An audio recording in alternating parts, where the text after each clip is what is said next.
Hello my dear students, welcome all of you to my class. I hope you all are doing well and safe.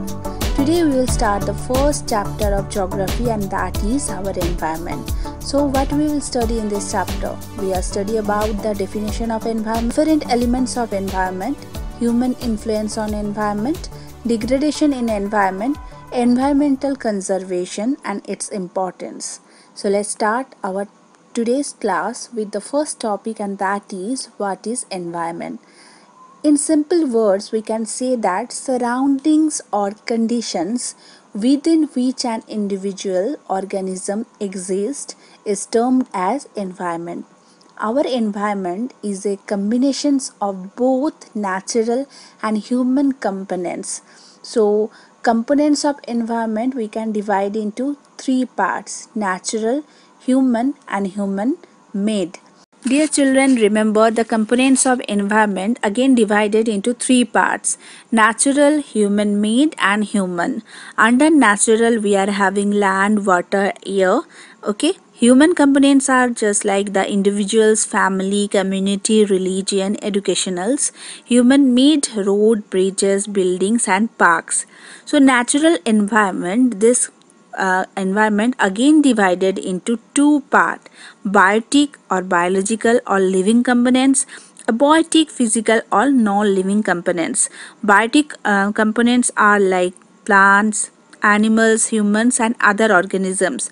Abiotic components are lithosphere or land, hydrosphere or water, atmosphere or air. Okay, so land, water, plants and animals comprise the natural environment. So now we are going to talk about all these parts are just one by one. Okay, so first one, lithosphere. It is the solid crust or the hard top layer of the earth.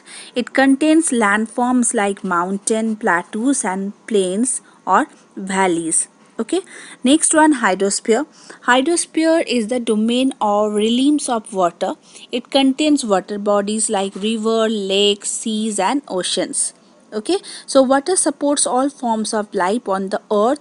Fresh water is used for domestic, agriculture, industrial purpose and helps to generate electricity. Okay, next one, the atmosphere. So it is a thin layer of air that surrounds the earth. It contains a number of gases, dust, water vapor, okay, and aerosols. So I am going to repeat the atmosphere. It is a thin layer of air that surrounds the earth. It contains a number of gases, dust, water vapor and aerosol. Okay.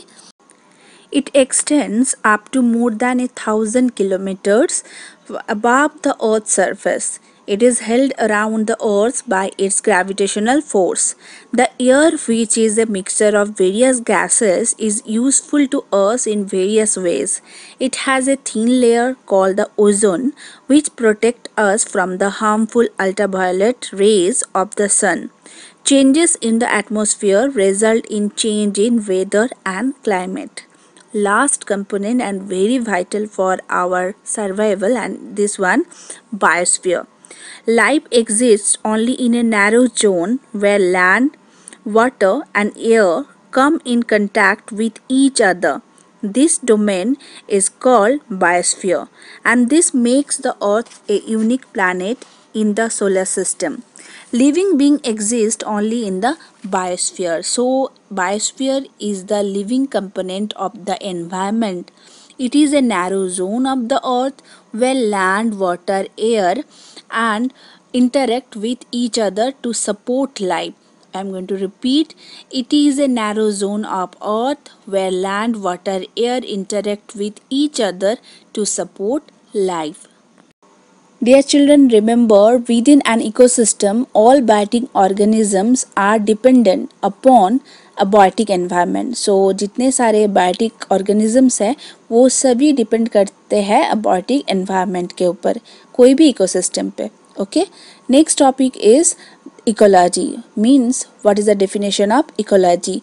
The study of relationship between living organisms and their surroundings is called ecology. Ecology is a term which means our home. I am going to repeat. Ecology is a term which means our home. It is derived from a Greek word okios. So what is the importance of ecology? It helps us to understand how such a wide variety of life forms depend upon non-living things and are influenced by their interaction with their environment. An ecosystem is the central features of ecology. Okay, so ecosystem is a part of ecology. The study of the ecosystem is called as ecology. I'm going to repeat. The study of the relationship between living organisms and their surrounding is called ecology. Actually, the study of ecosystem is called ecology.